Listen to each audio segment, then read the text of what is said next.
નમસ્તે દર્શક મિત્રો, આજે આપણે ભાજપમાં જે યાદવા સ્થળી સર્જાય છે, આમ તો ભગવા સ્થળી શબ્દ એના માટે પ્રોપર છે. ભગવા સ્થળી સર્જાઈ હતી. યાદવા સ્થળી તો મહાભારતના સમયમાં સોમનાથ પાસે જે યાદવ કુળ હતું, કૃષ્ણનું જે કુળ હતું, ત્યાં અંદરો અંદર જે કપાઈ મર્યા હતા, એમાં કુળનો વિનાશ થયો હોવાનો ઇતિહાસ આપણા શાસ્ત્રો કહે છે, ધાર્મિક શાસ્ત્રો કહે છે. એટલા માટે એને યાદવા સ્થળી કહેવામાં આવે છે. અને શ્રાપ પણ એક મહાભારતમાં જે સ્ત્રીનો શ્રાપ એને લાગ્યો હતો. અહીંયા પણ ગુજરાતમાં પણ હવે ભગવા સ્થળી ઊભી થઈ છે ભારતીય જનતા પાર્ટી માટે. કારણ કે ભગવા પાર્ટી પોતાને કહે છે, એટલા માટે ભગવા સ્થળી એના માટે પ્રોપર શબ્દ છે.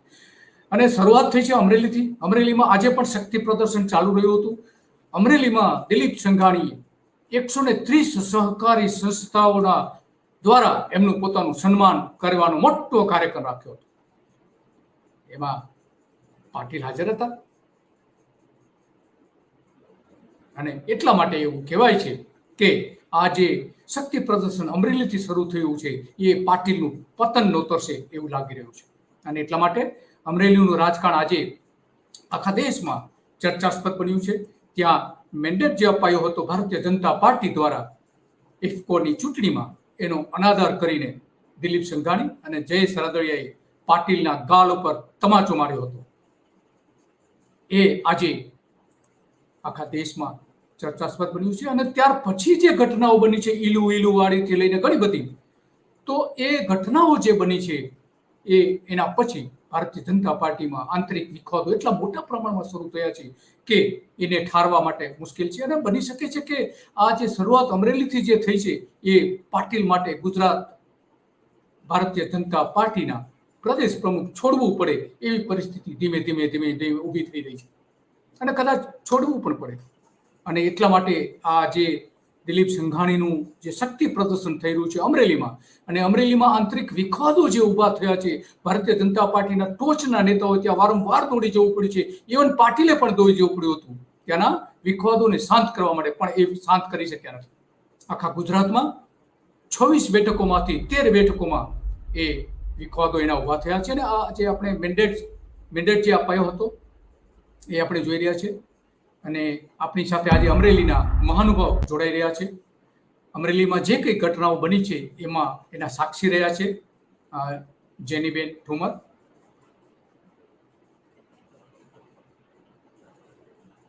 અને આ જે મેન્ડેટ આપણે જોઈ રહ્યા છીએ કે જે પક્ષ તરફથી, ભારતીય જનતા પાર્ટી તરફથી આપવામાં આવ્યું, કોને ચૂંટાડવા માટે?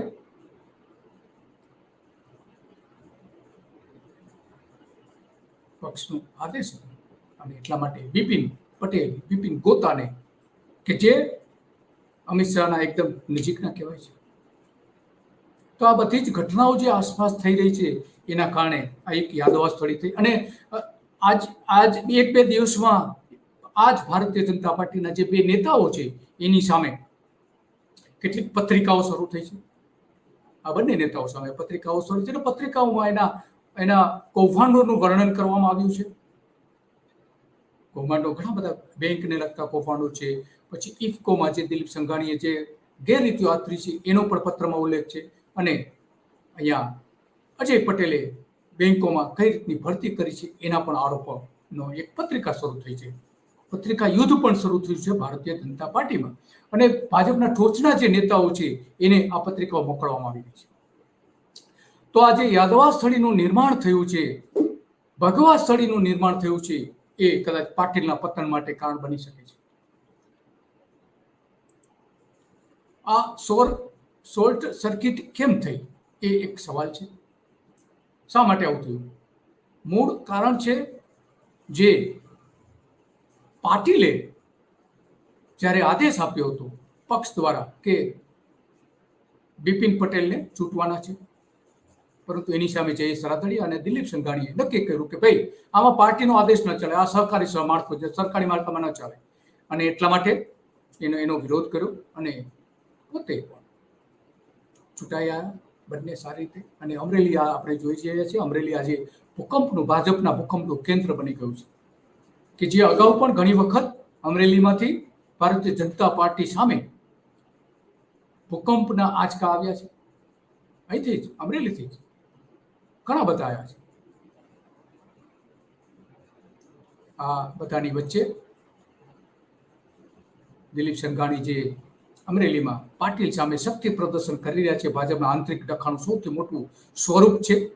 અમરેલીથી ભાજપના પાટીલના પતનની શરૂઆત થઈ રહી હોવાનું ઘણા બધા લોકો માની રહ્યા છે.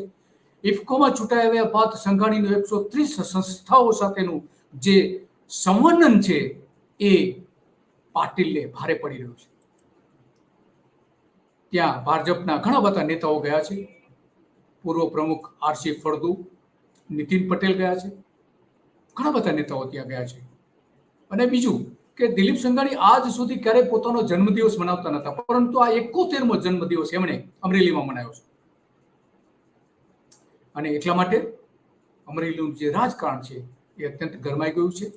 અને આ અંગે જે પ્રતિપક્ષના ઉમેદવારો છે એ પણ કહી રહ્યા છે. આપણે જે પાટીલે જે ઈલુનું એક જે સહકારી સંસ્થાઓમાં એકબીજા સાથે મતદાનની ભાગીદારી કરી, એને પાટીલે ઈલુ શબ્દ વાપર્યો હતો, તો એનો જવાબ પણ દિલીપ સંઘાણી આ રીતે આપ્યો હતો. એ પણ આપણે જોઈએ. લોકો સહકારના નામે ઈલુ કરતા હતા, અલગ અલગ પાર્ટીઓ સાથે મિલાપીપણામાં ભારતીય જનતા પાર્ટીને નુકસાન કરતા હતા. લોકશાહી ઢબે સહકારી આગેવાનોને મતદાન કરીને પરિણામ લાવ્યા છે. આ પરિણામને કોઈ ઈલુલુ તરીકે જોતા હોય તો આવું કહેનારને મારે પૂછવું છે કે સવારે કોંગ્રેસમાં હોય, બપોરે પાર્ટીમાં આવે અને પછી એને ટિકિટ આપવામાં આવે, એવા કેટલા લોકો ગુજરાતમાં છે જેથી કાર્યકર્તાઓ દુઃખી છે.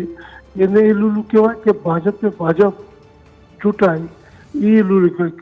ભાજપમાં આવીને કોંગ્રેસ સવારમાં બીજે દિવસે પદ મેળવી લે એને ઈલુલુ કહેવાય કે ભાજપમાંથી ભાજપમાં મનગઢંત નિર્ણયોની સામે લોકશાહી ઢબે મતદાન થાય અને લોકો એનો ઉમેદવાર પસંદ કરે? તો આ દિલીપ સંઘાણીએ પાટીલને જાહેરમાં જવાબ આપ્યો હતો. પાટીલને પણ માથાના મળી ગયા છે. આજ સુધી પાટીલની સામે બોલવાની બહુ ઓછા લોકો હિંમત કરે છે, અને પાટીલ એનો વળતો જવાબ પણ નથી આપી શક્યા. એટલા ચારે બાજુથી ઘેરાઈ ગયા છે. કારણ કે ગુજરાતમાં આપણે જાણીએ છીએ કે 26 બેઠકોમાંથી 12 બેઠકો એવી હતી લોકસભાની કે જ્યાં ભારતીય જનતા પાર્ટીના આંતરિક ડખાઓ બહાર આવ્યા હતા, અને એના માટે પાટીલને જવાબદાર ગણવામાં આવ્યા છે. પાટીલે જો એ સારી રીતે સંચાલન કર્યું હોત તો એણે આ સામનો કરવો ન પડ્યો હોત. અને એમાં સૌથી વધારે વડોદરામાં થયું હતું. વડોદરામાં સ્થાનિક લેવલ ઉપર વધારે હતું, પરંતુ જે અમરેલીમાં થયું છે એ રાજ્ય કક્ષાનું થયું છે. રાજ્ય કક્ષાના નેતાઓ એમાં ઇન્વોલ્વ થયા છે. કેન્દ્રીય ગૃહ પ્રધાન પણ એમાં ઇન્વોલ્વ થયા છે, અમિત શાહ. તો આ અમરેલીનો જે ભૂકંપ આવ્યો છે ભારતીય જનતા પાર્ટીમાં, એને કોંગ્રેસના નેતાઓ પણ એ જ રીતે જોઈ રહ્યા છે કે હાથના કૈરા હૈયે વાગી રહ્યા છે. એવું પણ કોંગ્રેસના નેતા કહી રહ્યા છે. જેનીબેન ઠુમર કે જે અમરેલીના કોંગ્રેસના ઉમેદવાર છે, અને એમણે અહીંયા અમરેલીમાં મોટી ટક્કર આપી છે ભારતીય જનતા પાર્ટીને ઘણા લાંબા સમય પછી. તો એમણે પણ શું કહ્યું હતું એ પણ આપણે સાંભળીએ. જેનીબેન ઠુમર.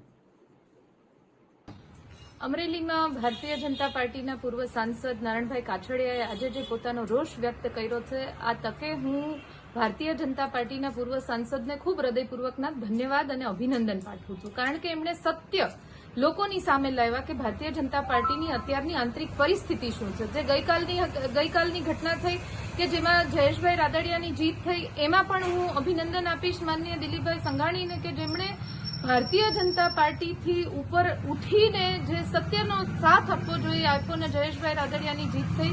ખેર આ તો એમનો આંતરિક મામલો છે, પણ જે પ્રમાણની પરિસ્થિતિ અને કકળાટ અત્યારે ભારતીય જનતા પાર્ટીમાં ઉદ્ભવ થઈ રહ્યો છે, ત્યારે હું હંમેશાથી કહેતી આવી છું કે હાથના કૈરા હૈયે વાગે છે. જે આ એ જ ભારતીય જનતા પાર્ટી છે કે જેને કોંગ્રેસ પક્ષને ભાંડવામાં કંઈ બાકી નથી રાખ્યું. ત્યારે અત્યારે જ્યારે એમની પરિસ્થિતિ એ જ સ્તર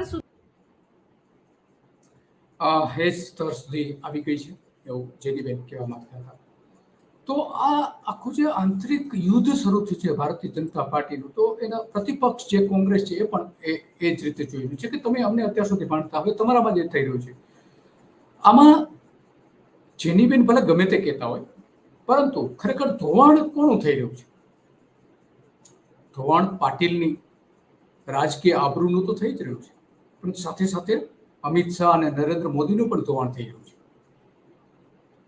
પાટીલ હંમેશા બેઠક પૂરી થાય ત્યારે ભારતીય જનતા પાર્ટીની જ્યારે કોઈ બેઠક મળતી હોય ગાંધીનગરની બેઠકમાં, ગાંધીનગરની ઓફિસમાં, ત્યારે એ હંમેશને માટે બેઠક પૂરી થાય એટલે કહે છે કે સારું, આપણે આ પરબડિયું લઈને હું જાઉં છું અને હવે પછી હું પાછો આવું ત્યારે આ તમારો નિર્ણય જાહેર કરીશ. તો આડકતરી રીતે એ એવું કહેવા માંગતા હોય છે મિટિંગમાં, અને પછી એના નજીકના લોકોને એવું કહે છે કે હું દિલ્હી જઈ આવું છું, પછી કહું છું. તો નરેન્દ્ર મોદીના નામે એ આ પરબિડિયા ફોડતા હોય છે, નરેન્દ્ર મોદીના નામે એ વહીવટ કરતા હોય છે. મોદીની મંજૂરી લીધી કે નથી લીધી, કોઈ થર્ડ પાર્ટી ઇન્સ્પેક્શન તો એમાં હોતું નથી. પાટીલ કે એ માનવું પડે, નેતા હોય ને કાર્યકર હોય. તો આવા મેન્ડેટ જ્યારે આપવામાં આવે છે ત્યારે ખરેખર પાટીલે નરેન્દ્ર મોદી કે અમિત શાહની મંજૂરી લીધી હતી ખરી? ઇફકોમાં જે એમણે કાંડ કર્યું છે પાટીલે, એમાં લીધી હતી ખરી? નહીં જ લીધી હોય, નહીતર આવો ઊંધો નિર્ણય ન જ આવે. આવો મેન્ડેટ પહેલી વખત એવું થયું છે કે ભારતીય જનતા પાર્ટીએ મેન્ડેટ આપેલો હોય એ ગેરશિસ્ત આચરીને એને ભાજપ એને ગેરશિસ્ત માને છે, અને મેન્ડેટ એટલા માટે જ આપવામાં આવે છે કે એમાં ગેરશિસ્ત નો એમાં આપણે જોવા મળે છે, અને એટલા માટે એ અત્યંત મહત્વનું બને છે. અને અમરેલીમાં જે કંઈ થઈ રહ્યું છે એ આખા દેશમાં એના પ્રત્યાઘાતો પડી રહ્યા છે, અને અમરેલીમાં જે કંઈ શરૂઆત થઈ છે એ ભારતીય જનતા પાર્ટીના પતનની શરૂઆત થઈ હોય એવું લાગી રહ્યું છે, કારણ કે ત્યાં રાજ્ય કક્ષાના નેતાઓ તો ઇન્વોલ્વ થયા જ છે. પાટીલથી લઈને ભૂપેન્દ્ર ચુડાસમા, નીતિન પટેલ, દિલીપ સંઘાણી, અનેક અને અમિત શાહે પણ એમાં રસ લેવો પડ્યો છે અમરેલીમાં જે કંઈ આંતરિક ડખાઓ થયા છે એમાં. તો આપણી સાથે જોડાઈ ગયા છે જેનીબેન, તમારું સ્વાગત છે જેનીબેન. તમારો અવાજ મને થોડો સ્લો આવે છે, નથી આવતો એટલે સ્લો. હા, તમારું સ્વાગત છે સત્ય ડે ન્યૂઝમાં. અને તમે જે અમરેલીમાં આગ લગાડી છે ભાજપમાં, એ હવે ભડકો બનીને બહાર આવી રહી છે. ત્યાં શક્તિ પ્રદર્શનો થઈ રહ્યા છે, એકબીજા ઉપર આરોપો આવી રહ્યા છે. 130 જે સંસ્થાઓ છે એના દ્વારા સ્વાગત, એના દ્વારા સન્માન પણ કરવામાં આવી રહ્યા છે. તો આ બધી જે ઘટનાઓ અમરેલીમાં બની રહી છે એમાં તમે પહેલાથી જ કહ્યું હતું કે હાથના કર્યા હૈયે વાગે. એ તમે વિડીયો પણ રિલીઝ કર્યો હતો, તમે જોડાયા એ પહેલા વિડીયો પણ દર્શકોને આપણે બતાવ્યો હતો કે તમે જે કહ્યું હતું એ સાચું પડી રહ્યું છે. હવે કઈ રીતે તમે એને જોઈ રહ્યા છો કે ભાજપમાં આજે યાદવા સ્થળી તો નહીં કરી, પણ ભગવા સ્થળી, બરાબર છે શબ્દ એના માટે. યાદવા સ્થળી તો યાદવો માટે હતું, આ ભગવા લોકો છે તો ભગવા સ્થળી આપણે શબ્દ વાપરીએ તો સારું છે. તો આ ભગવા સ્થળી જે અમરેલીમાં સર્જાય છે અને પાટીલના રાજકારણ સામે એક મોટો પડકાર ઉભો થયો છે, તો તમે કઈ રીતે એને જોઈ રહ્યા છો? સૌપ્રથમ તો તમે મને કીધું કે દિલીપભાઈ કે તમે આગ લગાડી, આમાં આ આગ લગાડવા પાછળનું કારણ હું બિલકુલ નથી.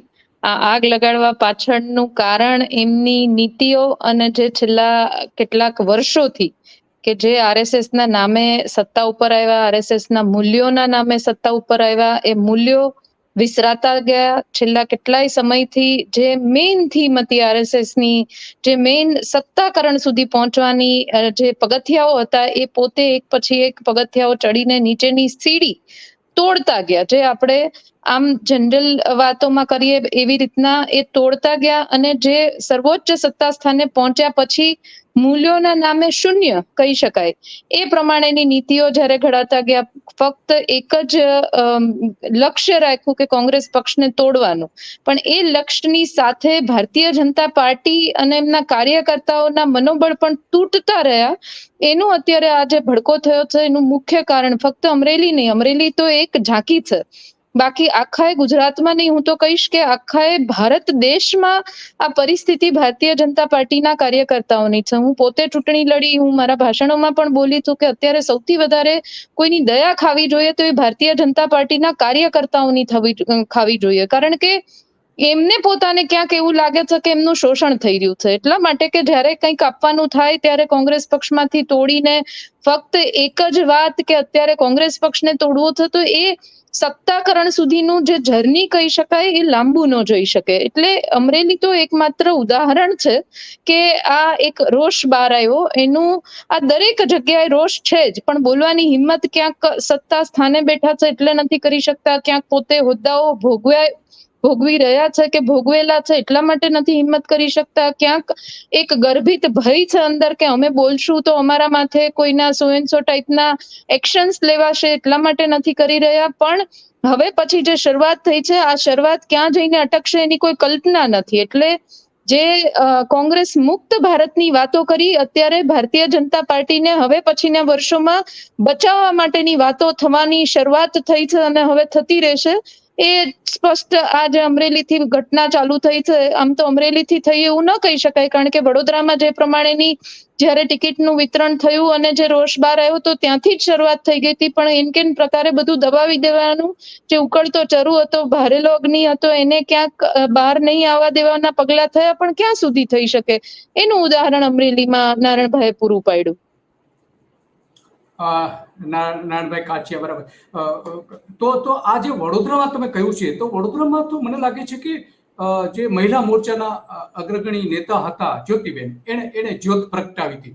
પરંતુ અમરેલીમાં જે કંઈ થઈ રહ્યું છે જેનીબેન, એમાં પ્રદેશના પ્રમુખ ઇન્વોલ્વ થયા છે, રાષ્ટ્રીય ભારતીય જનતા પાર્ટીના નેતા અમિત શાહ અને ગૃહમંત્રી અમિત શાહ, એને પણ મીટિંગ કરવી પડી હતી જયેશ રાદડિયા સાથે ઇફકોના સંદર્ભમાં, મતદાનના સંદર્ભમાં, એના જે મેન્ડેટ જે આપવામાં આવ્યો હતો એના સંદર્ભમાં. અને નીતિન પટેલ પણ ત્યાં જઈ એવા છે, આરસી ફળદુ પણ જઈ એવા છે. તો આખો જે મામલો ઉભો થયો છે અમરેલીમાં, તો જે નિષ્ણાંત લોકો એવું કહી રહ્યા છે કે ભારતીય જનતા પાર્ટીને જે પડકારનો સામનો થઈ રહ્યો છે એ અમરેલીથી થઈ રહ્યો છે. તો ત્યાં હવે ખરેખર આંતરિક સ્થિતિ શું છે? આજે જાહેરમાં નિવેદનો આવ્યા પછી કાર્યક્રમમાં શું પરિસ્થિતિ છે? તમે તો દરેક ગામડાઓમાં જઈ આવ્યા છો, ઘણી બધી જગ્યાએ તમે સભા કરેલી છે ને કાર્યકરો સ્વાભાવિક છે કે બીજા પાર્ટીના કાર્યકરો પણ સ્વાભાવિક રીતે મળતા હોય છે. તો ત્યાં અત્યારે શું પરિસ્થિતિ છે, ખાસ કરીને કાર્યક્રમ? મેં કીધું એમ કે અમરેલી તો માત્ર એક ઉદાહરણ છે. જે સ્ટેટમેન્ટ બહાર આવ્યું, આ પરિસ્થિતિ આખા ભારત દેશના ભારતીય જનતા પાર્ટીના કાર્યકર્તાઓ અને નેતાઓની છે. તમે કદાચ મારા કરતા વધારે સિનિયર પણ છો, વધારે જાણકાર પણ છો, લોકો સાથે ભારતીય જનતા પાર્ટી ને કોંગ્રેસ પક્ષના સર્વોચ્ચ નેતાઓથી લઈને કાર્યકર્તાઓ સાથે જોડાયેલા પણ છો. એટલે જે છેલ્લા 10 વર્ષનું રાજકારણ ગુજરાતમાં ભારતીય જનતા પાર્ટીનું જોઈએ કે એક પણ ડિપાર્ટમેન્ટના મંત્રીઓ હોય કે એના અધિકારીઓ હોય, ક્યાંય ગુજરાત રાજ્યનો વિકાસ કરવાનું નહીં, પણ અંદર કેવી રીતના એકબીજાને કાપવાનું એ પ્રકારનું રાજકારણ આખું એ ગુજરાત જોઈ રહ્યું છે. પણ મેં કીધું એમ કે અમરેલીમાં અત્યારે જે પ્રકારની પરિસ્થિતિ થઈ, છેલ્લા કેટલા જ્યારે ટિકિટનું વિતરણ થયું ત્યારે જે ટિકિટ આપવામાં આવી એમાં ભારતીય જનતા પાર્ટીના સર્વોચ્ચ જે નેતાઓ ટોપના કહેવાય અમરેલી જિલ્લાના, એમની ક્યાંક અવગણના કરવામાં આવી, એમના ક્યાંક ઈચ્છાઓની અવગણના કરવામાં આવી, એ પ્રમાણેની ટિકિટ આપવામાં આવી. એટલે એક ચોખ્ખું જૂથ સામે પડી ગયું કે 5 ધારાસભ્યો ચૂંટાયેલા, 5માંથી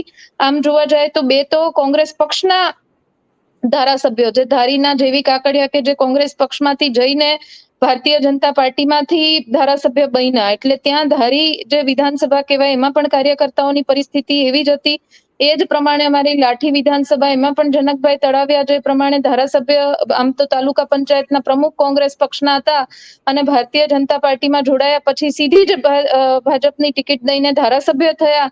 એટલે આ જે નીચેના કાર્યકર્તાઓ છે એમના મનોબળ તૂટે છે. એટલે આજે નહીં તો કાલે બહાર આવવાનું જ હતું. આ તો ચૂંટણીનું એક આખું બહાનું હતું કે જે પ્રમાણે, અને આ વખતે જે પ્રમાણે ભારતીય જનતા પાર્ટી સત્તામાં હતી, 5 લાખની લીડથી જીતવાની વાતો હતી, 26માંથી 26 બેઠકો જીતવાની વાતો હતી, એવા વાતાવરણમાં જ્યારે ઉમેદવારની પસંદગીમાં આવડી મોટી થાપ ખાય ત્યારે ખૂબ યોગ્ય સમયે યોગ્ય સ્ટેટમેન્ટ અને ખૂબ યોગ્ય સમયે આ બધું બહાર આવ્યું છે. કારણ કે હવે જે પક્ષની પરિસ્થિતિ છે આંતરિક બધી જ રીતના તૂટતા જાય છે. અને મેં તો તમે કીધું એમ પહેલા પણ બોલી કે હાથના કર્યા હૈયે વાગે, જે પ્રમાણેની સત્તાનો મદ મગજમાં ચડી ગયો હતો કે અમે જે કાંઈ પણ કરીએ એ બધા જ સવળા પડે પાસાઓ. તો એવું નથી થતું હોતું. દરેક સત્તામાં તમે જ્યારે હોય ત્યારે પણ તમારી જવાબદારી આવે. અમરેલી સાથે તો ખાસ કરીને અન્યાય થયો છે કે તમે જે ઉમેદવારની પસંદગી કરી એના ઉપરથી તમે અમરેલીની જનતા સાથેનો દ્રોહ કર્યો છે. નેતાઓ તો પછીની વાત છે, પણ જનતા સાથેનો દ્રોહ કર્યો છે કે તમે જે ઉમેદવારની પસંદગી કરી એટલી કક્ષાએ જઈને કેવી રીતના કરી શકો, કોના માધ્યમથી થઈ. એટલે એક જે બંને જૂથો સામસામે આવ્યા એ આવવાના જ હતા. કદાચ સમયની કેવી રીતના સૂચકતા થઈ હું નથી જાણતી, પણ આ બહુ થવાનું હતું ને થયું છે, એમાં કઈ નવું નથી થયું. તો આ જે નીચું મતદાન થયું એનું એક કારણ હોઈ શકે કે ભાજપના આંતરિક વિખવાદો છે, કાર્યકરો નારાજ છે, લોકો નારાજ છે, એ હોઈ શકે. સોરી, મને સંભળાયું. હા, જે ઓછું મતદાન જે થયું એમાં એ ઓછું મતદાન થવા પાછળના કારણો શું હોઈ શકે? ભાજપની નારાજગી હોઈ શકે કે શું હોઈ શકે? ઓછા મતદાન કરવા પાછળના કારણો જે ગુજરાતમાં 26માંથી 26 બેઠકો જીતશું એવો એક ટ્રેન્ડ સેટ કરવાનો પ્રયત્ન ભારતીય જનતા પાર્ટીએ કર્યો, પણ પ્રજા ક્યાંક અત્યારે પોતે સહન કરી રહી હતી. ખાસ કરીને અમરેલીની વાત કરીએ તો છેલ્લા 15 વર્ષથી ભારતીય જનતા પાર્ટીના સંસદ સભ્ય ચૂંટાઈને જતા હોય, 30 વર્ષથી વધારે 30 વર્ષ જેવો સમયગાળો થયો. ગુજરાતમાં ભારતીય જનતા પાર્ટીની સત્તા હોય, ખૂબ વિકાસની વાતો અને ગુજરાત મોડલની વાતો કરીને આખા દેશમાં સત્તા સ્થાને પહોંચ્યા હોય, ત્યારે અમરેલીના વિકાસની વાત કરીએ તો હજી પણ ગામડાઓ વંચિત છે પાણીથી. જે નર્મદાના નીર ખેડૂતોના ખેતર સુધી પહોંચશે, નલ સે જલની યોજનાથી પહોંચશે, એ પણ દાવાઓ ત્યાં પોકળ સાબિત થયા છે. ઘણા બધા ગામડાઓ એવા છે, જેમ શિયાળબેટ, હું પોતે છેલ્લું ગામ જાફરાબાદ તાલુકાનું કહેવાય, તો ત્યાં જ્યારે વાવાઝોડું આવ્યું એના પછી ઇલેક્ટ્રિસિટી નથી, કોઈના ફ્રીજ નથી ચાલતા, એર કન્ડિશન નથી ચાલતા, ત્યાં કોઈ આમ પાવર લોડ આમ કે મેં પોતે જોયું કે નાનો એવો ઝીણો એવો બલ્બ ચાલતો હોય તો વાતું તમારી કથની ને કરણીમાં જે ફરક હતો, ત્યારે એક જે વેવ બનાવવાનો પ્રયત્ન કર્યો કે મોદીના નામે મત આપો, રામ મંદિરના નામે મત આપો, ભારતીય જનતા પાર્ટીના નામે મત આપો, તો એક વર્ગ એ ખૂબ કન્ફ્યુઝનમાં રહ્યો કે અમારે કઈ બાજુ મતદાન કરવું. અમે કોંગ્રેસ પક્ષ સાથે જોડાયેલા કદાચ છેલ્લા ઘણા વર્ષોથી નથી, તો કોંગ્રેસ પક્ષને મતદાન નથી કરવું, પણ ભારતીય જનતા પાર્ટીએ પણ જે અમને વાયદાઓ કર્યા છે પૂર્ણ કરવામાં સદંતર નિષ્ફળ રહી છે. આ જે કન્ફ્યુઝન વાળો વર્ગ હતો કે જે ચોખ્ખો ક્લિયર કટ ભારતીય જનતા પાર્ટીનો વોટ હતો, એ વોટ બૂથ સુધી પહોંચ્યો નહીં, મતદાન મથક સુધી પહોંચ્યો નહીં. એટલે ઓછું મતદાન થવા પાછળનું કારણ જે કથની ને કરણીનો ફરક રહ્યો ભારતીય જનતા પાર્ટીનો, એ મતો પડ્યા નથી. એટલે હું આ જે મતદાન મથક સુધી ગયા વખતે જો કે 54-55% મતદાન થયું હતું, તો 5% જે વોટર્સ બૂથ મથક સુધી નથી, મતદાન મથક સુધી નથી પહોંચ્યા, એ ક્લિયર વોટ ભારતીય જનતા પાર્ટીએ પોતાનો ગુમાવ્યો છે. બરાબર, ચોખ્ખો મત એમને ગુમાવી દીધો છે ભારતીય જનતા પાર્ટીએ. આ તમે આમાં બે વાત કરી, એક તો પીવાના પાણી નથી મળતું, અને બીજું તમે જે પેલા ટાપુની જે વાત કરી, તો ટાપુમાં તો નરેન્દ્ર મોદીએ પોતે જાતે આવીને કેબલ નાખેલો હતો ને, તો કેમ ત્યાં વીજળી નથી આવતી? હું તો આપના માધ્યમથી કહું છું કે ચૂંટણી પ્રચાર દરમિયાન હું પોતે શિયાળબેટ ગઈ, ત્યાં ગામડામાં ઘણા બધા ઘરની મુલાકાત લીધી, બધા સાથે મેં પોતે ચર્ચાઓ કરી. ત્યાં કોઈ સભા નહીં કરીને તમારી એકચ્યુઅલ સમસ્યા મેં પોતે શિયાળબેટનો વિડીયો પણ ત્યાં બનાવેલો, ત્યાં શિયાળબેટમાં બેસીને બનાવ્યો કે ખરેખર ત્યાંની પરિસ્થિતિ એવી છે કે જેટલા વાયદાઓ કર્યા કે અમે તમને અહીંયા બંદર આપશું, જેનાથી તમારો ધંધા રોજગાર માટે ત્યાંના યુવાનને બહાર ન જવું પડે, 12,000થી વધારેનું મતદાન જ્યારે હોય, અને ત્યારે હું જ્યારે એની વિઝિટ ગઈ ત્યારે આખું ગામ ખાલી, કારણ કે કોઈ યુવાન ત્યાં રહીને પોતાની રોજગારી ન કરી શકે. બાજુમાં આટલી મોટી કંપનીઓ હોવા છતાંય, જે પીપાવાવ પોર્ટ કહી શકાય, આ પીપાવાવ પોર્ટ હોવા છતાંય ત્યાંના યુવાનોને, સ્થાનિક યુવાનોને રોજગારી નથી મળતી. એટલે આખું બેટ એને એકચ્યુઅલી પ્રવાસન ક્ષેત્ર તરીકે વિકસાવવું જોઈએ, એના બદલે એની જે આમ કફોડી પરિસ્થિતિ કહી શકાય, એટલી બધી કફોડી પરિસ્થિતિ કે વાવાઝોડા પછી જે ઇલેક્ટ્રિસિટી સિટીની વાતો ગયા હશે, વડાપ્રધાન પોતે ગયા હશે, મુખ્યમંત્રી ગયા હશે, અમરેલી જિલ્લામાંથી અત્યારે દંડક 15 વર્ષથી સાંસદ ત્યાંથી ચૂંટાઈને આવે, છતાં પણ એ ગામમાં જઈને જોયું તો મને એમ થયું કે ખરેખર હું અમરેલી જિલ્લાના ગામડામાં આવી કે બિહારના કોઈ અંતરિયાળ ગામડામાં આવી. એ પ્રકારની ત્યાંનું જનજીવન અસ્તવ્યસ્ત, લોકોની વેદના સાંભળવા વાળું કોઈ નથી. ત્યારે એમને પણ હું પોતે બાંહેધરી આપીને આવી કે હું ચૂંટાઈને આવીશ, તમે મતદાન કર્યું ન કર્યું તો પછીની વાત છે, પણ ચૂંટાઈને આવીશ ત્યારે જે બેઝિક રિક્વાયરમેન્ટ છે, જીવન જરૂરિયાતની બેઝિક રિક્વાયરમેન્ટ છે, એના માટે તો કોઈએ ધ્યાન આપવું જ પડે. જ્યારે એ મત ક્ષેત્રમાં આવતું હોય ત્યારે જે પણ વાતો કરી હશે, જે પણ જઈને કેબલ નાખ્યા હશે, પણ અત્યારની હાલની પરિસ્થિતિ ત્યાંની ખૂબ કફોડી છે. મેં પોતે મારી જાતે નજરે જોઈને હું આવી છું. બરાબર. બીજું એક તમારા ટ્વિટર ઉપર એક જે વિડીયો છે એ જે તમે મૂકેલો છે વિડીયો, કે અહીંના લોકો જે છે, ખાસ કરીને ત્યાં જે કોપર ફેક્ટરી આવી રહી છે, કોપર ફેક્ટરી, તો કોપર ફેક્ટરીને શું એ ઇસ્યુ શું છે આખો, કેમ લોકો આટલો બધો નફરત કરી રહ્યા છે? લોકોનો નફરત કરવા પાછળનું કારણ કોપર ફેક્ટરી જે ભારત દેશના બીજા 3-4 રાજ્યોમાં આ પ્લાન્ટ નાખવા માટેની એમણે પ્રયત્ન કર્યા હતા. આ ફેક્ટરીએ એનું પોતાનું જે આખું પ્લાન્ટનું જે જનજીવન ઉપર અસર પડવાની છે, જે 35 જેટલા ગામો, અફેક્ટેડ ગામો, ત્યાં ઘણી બધી કંપનીઓ છે અને એનાથી પ્રદૂષણની ને બધી સમસ્યાઓ, જે પ્રમાણે દરિયામાં પણ દરિયાઈ પ્રદૂષણ પણ વધતું જાય છે, એના માટેના કોઈ પગલાઓ સરકાર લેતી નથી. ત્યારે હજી એક જો આ કોપર પ્લાન્ટ આવે તો નો ડાઉટ ડેવલપમેન્ટ માટેની વાત કહેવાય કે ભાઈ કોઈ સારી એવી કંપની આવતી હોય, આજુબાજુના વિસ્તારને એનાથી એના જનજીવનને ક્યાંક અસર પડતી હોય, પોઝિટિવ ઇફેક્ટ પડતી હોય, પણ આ પ્લાન્ટ આવવાથી પોઝિટિવ કરતા નેગેટિવ ઇફેક્ટ ખૂબ બધી છે.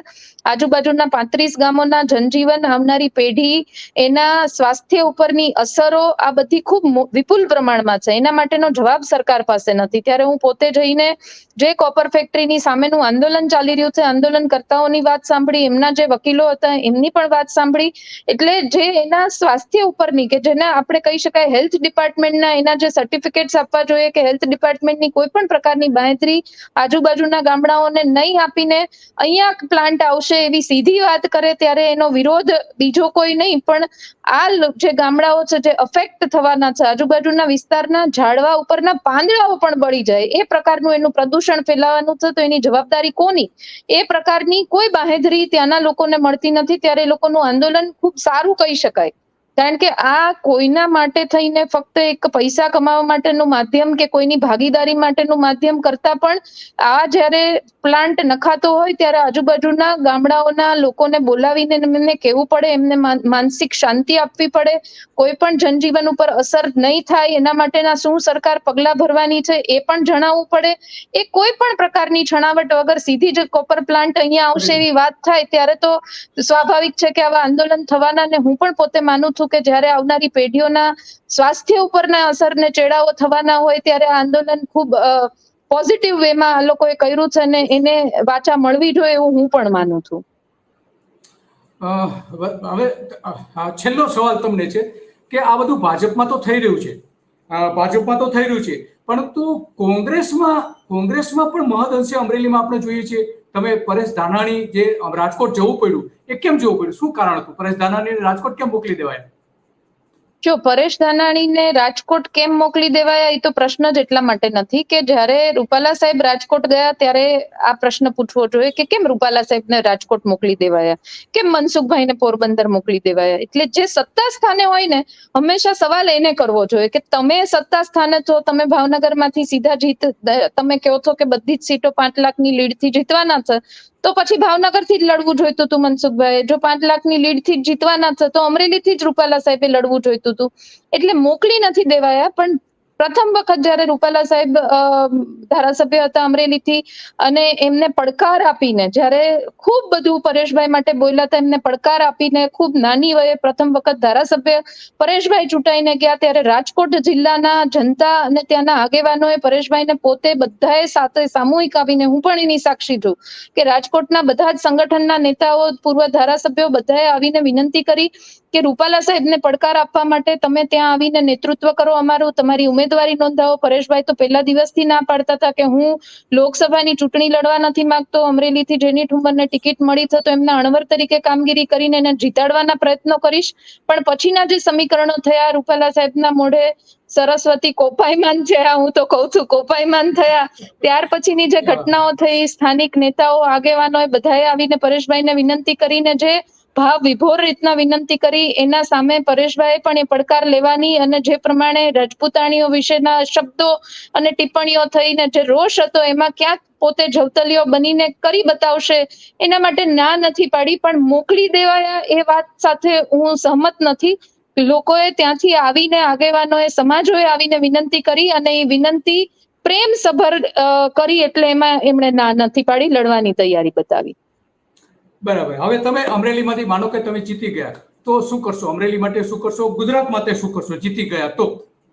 અમરેલીમાંથી માનો કે નહીં દિલીપભાઈ, હું જીતવાની છું એ હું બહુ શ્યોર છું કે 4 તારીખનું પરિણામ મારી ફેવરમાં આવવાનું છે ને એ પણ હું હંમેશાથી કહેતી આવી કે આ પરિણામ જેની ઠુમરને જીતાડવા માટે નહીં, પણ વર્ષોથી જે અમરેલીની સમસ્યાઓને, વેદનાઓને વાચા નથી મળતી, જે રાહ જોઈ રહ્યું છે કે અમરેલી પોતાનો વિકાસ થાય. ડોક્ટર જીવરાજ મહેતાના સપનાનો જિલ્લો કે ત્યારે પણ એમને એજ્યુકેશન માટેના ઘણા બધા પ્રાવધાનો કરેલા હતા. યુવાનોની પોતાને સ્થળાંતર કરીને બહાર જવું પડે છે, ત્યારે અમરેલી જિલ્લાનું તમે જુઓ તો વોટરની સંખ્યા જ્યારે કાઉન્ટિંગ થાય છે ત્યારે ઘટે છે. એ સૂચવે છે કે અમરેલીમાં એવી કોઈ તક કે રોજગાર નથી કે યુવાનો પોતે પોતાના ઘરે રહીને એ પોતે આગળ પોતાનો વિકાસ કરી શકે, પોતાનું પરિવારનું ભરણ પોષણ કરી શકે, એટલે એમને સ્થળાંતર કરવું પડે છે. શિક્ષણની એવી કોઈ સુવિધાઓ નથી. અમરેલીમાં એક પણ સરકારી એવી યુનિવર્સિટી કે કોલેજ નથી કે જેમાં યુવાનોને બહાર જઈને ભણવું ન પડે, એવી કોઈ સંકુલ કે સ્કૂલો પણ નથી. એના લીધે હું તો પોતે અમરેલીથી બિલોંગ કરું છું, હું પોતે જોઉં છું કે ત્યાં પરિવારો જ્યારે છોકરાઓ, દીકરા દીકરીઓ 8મા 9મા 10મામાં આવે છે ત્યારે મમ્મી એના છોકરાઓને લઈને અમદાવાદ ભણવા લઈ જાય છે, ક્લાસીસ કરવા અમદાવાદ લઈ જાય છે, બીજું આગળ ક્યાંય ભણતર માટે પરિવારો અત્યારે છૂટા પડી રહ્યા છે. જે લોકો વર્ષોથી, પેઢીઓથી અમરેલીમાં ધંધો રોજગાર કરે છે, એમના ઘરના તમે પરિસ્થિતિ જુઓ તો ખરેખર ભલે ખૂબ પૈસાવાળા હોય છતાં પણ ભયજનક, દયાજનક છે, કારણ કે પરિવાર છૂટો પડી ગયો છે. ત્યાં રોજગાર પોતાનો મૂકી ન શકે, દીકરા છોકરાઓ પોતાના ત્યાં ભણાવી ન શકે, એટલે એક માતા પોતાના દીકરાઓને લઈને અમદાવાદ, સુરત રહેતા હોય, ભાઈ ત્યાં ધંધો કરતા હોય, એટલે પડતર પ્રશ્નો તો ઘણા બધા છે. ખેડૂતોને પોતાને સમસ્યા એટલી બધી છે કારણ કે યુવાનો બહાર જઈ રહ્યા છે, એટલે પોતાને ખેતી કરવા માટેનો જે એક ટેકો કહેવાય એ ટેકો નથી રહ્યો. એના લીધે ખેતી કરવી કે છોડી દેવી એ પણ ખૂબ અસમંજસ છે. જે પ્રકારે ખેડૂતોની પરિસ્થિતિ થઈ છે, ખૂબ અન્યાય થાય છે. ટેકાના ભાવની વાત કરી, 2014માં જયારે સત્તા ઉપર આવવાના હતા ત્યારે કીધું હતું કે ખેડૂતોના ટેકાના ભાવો બમણા થશે એમની ખેત પેદાશોના. એના બદલે બધા જ ભાવો ડબલ થઈ ગયા. પેટ્રોલ ડીઝલ ક્યાં પહોંચ્યું, ગેસનો બાટલો ક્યાં પહોંચ્યો, તમારા બિયારણના ભાવ ક્યાં પહોંચ્યા, ખાતરના ભાવ ક્યાં પહોંચ્યા. આ બધા જ ભાવો જયારે બમણા થયા ત્યારે ટેકાના ભાવ તો ત્યારે પણ 1400 હતા, અત્યારે પણ 1400 છે. ડુંગળીની નિકાસની જયારે વાત આવી હમણાં છેલ્લા ગયા 2 મહિના પહેલા જ કે ડુંગળીના ભાવ ઉચકાણા છે, 800-900 સુધી પહોંચ્યા, અને જેવા ખેડૂતોએ વેચવાનું ચાલુ કર્યું તો નિકાસ બંધ કરી દીધી. એના લીધે ફરી પાછું 150 થી 200 આવી ગયા. એટલે દરેક જગ્યાએ એક ખૂબ અસંતોષ, અંદર પોતાનું જનજીવન આ મોંઘવારીના લીધે અસ્તવ્યસ્ત થઈ ગયું છે. ત્યારે અમરેલીને એક નેતા તરીકે વાચા આપવાનું, અમરેલીના પ્રશ્નો, પ્રાણ પ્રશ્નો માટે વાચા આપવાનું ખૂબ અનિવાર્ય બન્યું છે. ટ્રેનની કનેક્ટિવિટીની વાત કરો તો એકમાત્ર અગર અમરેલી જિલ્લો એકમાત્ર કદાચ પૂરા ભારતમાં એક હશે કે જેની પાસે કોઈ કનેક્ટિવિટી નથી. એટલે આવા અનેક પ્રશ્નો છે જે કેન્દ્ર પાસેથી એના નિરાકરણ માટે લડી શકાય એવા છે, અને મારી પ્રાયોરિટી ફક્ત અમરેલીના ડેવલપમેન્ટની રહેશે. અને 5 વર્ષ હું કરીને બતાવીશ. હું તો કહેતી પણ આવી છું કે ઉપર સરકાર કોઈ પણ નહીં બનશે, પ્રધાનમંત્રી કોઈ પણ બને, પણ અમરેલીના સંસદ સભ્ય તરીકેની મારી જે પ્રાયોરિટી લઈને ડેવલપમેન્ટ અને જે ગુજરાતમાં બીજા જિલ્લાઓ છે એમની સાથે એમના વિકાસની હોડમાં અમરેલીને લઈ જવાનું, એમનું નામ, અમરેલીનું નામ રોશન કરવાનું, એ હું કરી બતાવીશ. જેનીબેન, ખૂબ ખૂબ આભાર. તમે દર્શકોને સારી ઘણી બધી બાબતો બતાવી કે જે કેટલાક કન્ફ્યુઝન હતા એ પણ તમે દૂર કરી દીધા. તો તમારો ખૂબ ખૂબ આભાર. સત્ય ડેમાં જોડાયા, અને ફરી આપણે ક્યારેક આવા કોઈ મુદ્દાઓ પર જોડાઈશું. થેન્ક યુ દિલીપભાઈ, thank you so much, and thank you to the viewers. Thank you. તો આ હતા જેનીબેન ઠુમર કે જે અમરેલી અત્યારે એપી સેન્ટર બની ગયું છે ભારતીય જનતા પાર્ટીનું, કે જ્યાં અત્યારે તમામ પ્રવૃત્તિ થઈ રહી છે, પક્ષ વિરોધી, પક્ષની તરફેણની અને પક્ષને નેતાઓની સામેની આંદોલનો, શક્તિ પ્રદર્શન, બધું જ નિવેદનો, જાહેર નિવેદનોથી લઈને એકબીજાને ટાંટિયા ખેંચની હરીફાઈ જે અમરેલીમાં થઈ રહી છે, તો એને પ્રતિપક્ષ કઈ રીતે જોઈ રહ્યો છે, જો અમરેલીમાં કયા પ્રકારનું રાજકારણ રમાયું હતું, આ બધી જ વાત જેનીબેને કરી છે. અને એટલા માટે આજે અમરેલી ગુજરાત અને દેશમાં ચર્ચાના કેન્દ્ર ઉપર છે. અને એ કેન્દ્રમાં શું ખરેખર પરિસ્થિતિ છે જેનીબેને પણ બતાવી. દર્શકો, તમારો ખૂબ ખૂબ આભાર. અને આવતીકાલે પણ આવા જ કોઈ એક મુદ્દા ઉપર આપણે ચર્ચા કરીશું. અને તમે જો તમારી કોઈ આવી પ્રકારની સમસ્યા હોય, તમે કઈ આવું કંઈ જાણવા માંગતા હો, પોતાના પ્રશ્નો રજૂ કરવા માંગતા હો, તો એ અંગે તમે સત્ય ડેને જણાવી શકો છો અને નીચે કોમેન્ટ કરી શકો છો. અને બને તેટલું લોકોને ફોરવર્ડ કરીને પણ આ વાત લોકો સુધી પહોંચાડશો તો લોકોની સમસ્યાઓ દૂર કરવા અને રાજકીય નેતાઓ જે છે એના વર્તન કયા પ્રકારના થતા હોય છે એ બધી જ બાબતો લોકો સુધી પહોંચાડી શકાશે. નમસ્તે.